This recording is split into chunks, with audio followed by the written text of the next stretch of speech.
The CBC has released its annual report, and it's a doozy. Now, if you were a shareholder, you'd sell. You'd probably sue them for mismanagement. You'd fire their board of directors. Alas, although you own it, all that really means is that you're on the hook for it.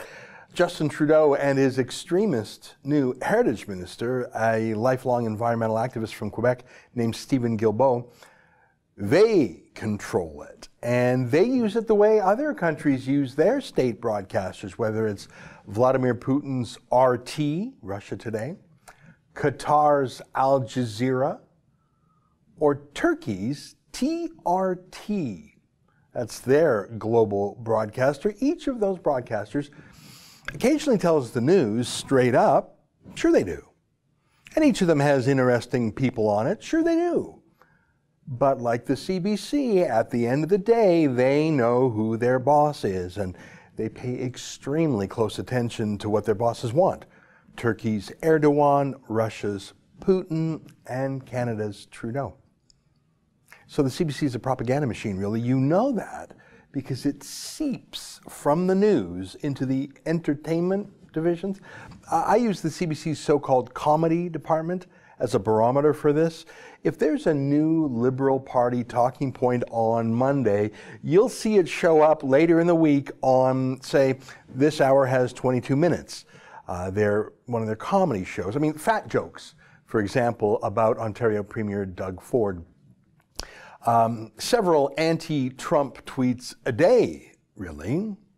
There's a show I watched one time on the CBC called Kim's Convenience. I'm pretty sure they screened their actors and only allowed left-wing or Liberal Party political activists to even audition. I don't think that's actually reflective of the Korean-Canadian community, by the way. So yeah, you know it's a propaganda channel when not just the news shills for the government, but even the dramas and the comedies and even the sports do too. It really is the Russia Today, Al Jazeera model. Anyways, yeah, when they have an annual report, it's not like a real annual report of a publicly traded company on the stock market, where the directors have a real fiduciary duty to investors. For example, a company on the stock market has to disclose which executives earn what. Executive pay is a big issue in rich companies because you want to hire an excellent executive team.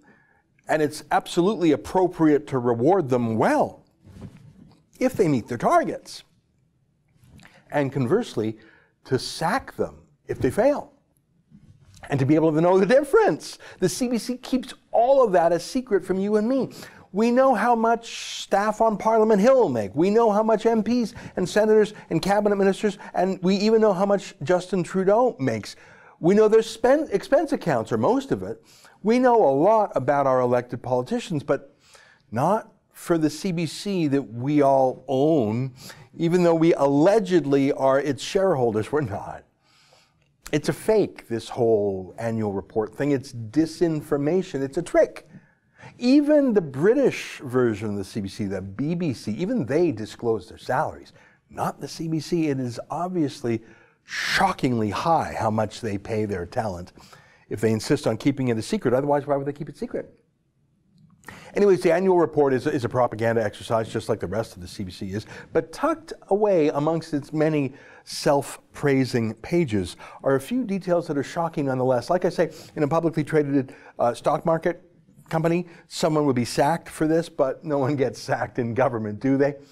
I think the most incredible thing to see right off the top is that advertising revenues in English TV plummeted by 37%. I was first alerted to this by Blacklock's reporter. So it's down in 1 year. Do you see that? From $178 million down to $112 million. Those are millions, not the thousands they appear to be. I mean, I've heard of companies with troubles in this new media environment. I mean, every kind of media is having a tough time, right? But to lose 37% of your revenue in a single year, I have never heard of that. I've never heard of that before. Boy, you got to bring in some experts to do that poorly. People are watching more content in the world than ever. There's actually never been more advertising in the world than there is at this moment. It's just not on the CBC. Hey, look at this part. CBC News. See that there? Do you see their targets for 2019-20? Their goal, their big hoped-for outcome, their big plans is to try to attract 1.4% of Canadians to watch their news at any time. You see all-day audience share at any time during the day. 1.4%. And even their non-news programming, their big goal is to see if 5.3% of Canadians might watch. So they know that no one wants their news, but even their non-news no one wants. They have $1.5 billion a year poured into them by Trudeau, plus whatever ad money still comes their way. And they acknowledge that 98.6% of Canadians don't want their news. That's what's left after they get their 1.4%. And they acknowledge that 94.7% of Canadians, and everyone's watching TV more than ever, more screens than ever, 94.7% don't want anything from the CBC, not even their dramas or their comedies or their kids' shows or their sports. No one's watching it. Look at this. They're 6 p.m. local TV newscasts. So that's your CBC Calgary, CBC Toronto, CBC Vancouver. In the entire country, it's 319,000 people. So on average, just over 10,000 people per town. It's 1 in 1,000 people watch the local CBC broadcast. Just in any given town, maybe 10,000 people. It's tiny. I mean, my high school had 2,000 people in it. For $1.5 billion a year, you could probably have someone drive around town in a Rolls Royce, handing out like DVDs to those handful of CBC viewers, like a paper route, and it would be cheaper. So maybe you're thinking, okay, well, they're probably just killing it on digital, you know, YouTube, Twitter, whatever, stuff like that, the way kids watch TV now on their phones. Yeah, no. Look at this. Their goal for CBC News is to get people to visit their website for 27 minutes per month. You see, it says monthly average minutes per visitor. Monthly. That's not each day. Each month. So it works out to about 50 seconds a day. That's their big hope for outcome. That's what you're paying $1.5 billion tax dollars for.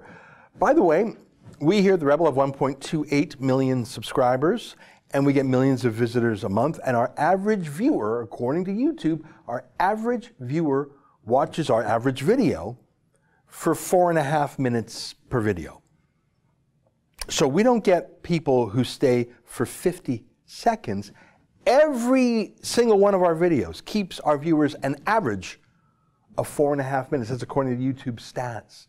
And we don't get any money from the taxpayer. Look, no one really wants to watch the CBC, not even their allegedly non-political stuff. But the funniest part to me are the excuses by the new boss of the CBC. Catherine Tait is her name. She's been in America for years. She was brought in for the job from the States. I don't know, there was no one in Canada who could do it. But Trudeau said she was hired because she's a woman. That's what Trudeau does. That's what his announcement emphasized, her gender, not her skills. I mean, it's a hell of a thing to lose 37% of your ad revenue in a year, but hey guys, she's a woman. Did I mention that? How demeaning to her. I can't believe she accepted that. Let me play for you her excuseology when she appeared before a parliamentary committee, and this was last year before the bad news even came out. One of the reasons that I accepted to this wonderful job is because I believe that public broadcasting never has been more important than it is today. And when I meet with other public broadcasters in Paris or in London or by telephone to Australia, we are all facing the same challenge, which is how do we protect and defend our citizenry from this unbelievable tsunami of disinformation. And in a sense, we become a beacon for truth. And the key to your question in the notion of a public versus a state broadcaster is we need the public to feel safe, that there is that we are a beacon for that truth, and that they know What a Messiah complex. She thinks she's saving us from ourselves. Is any of that the job of the CBC, to correct people's opinions? Imagine the chutzpah, the gall, to say you are the beacon of truth. That's sort of like how the Bible talks about Jesus. That's how Catherine Tait talks about herself. I mean, just for one example that's going on this very minute, the CBC are the ones who claim that Aboriginal bands are opposed to that gas pipeline in northern BC, when in fact 20 out of 20 Indian bands support it. So they're liars. They're not promoting the truth. They're actually disinforming. I won't go so far as to say they're purposefully lying. They probably just think of it as spinning or something. But they're absolutely promoting Trudeau's brand of politics, which is why barely 10,000 people in any given town tune in to CBC News at 6 p.m. each night. They don't want to be scolded or spun. And get this comedy.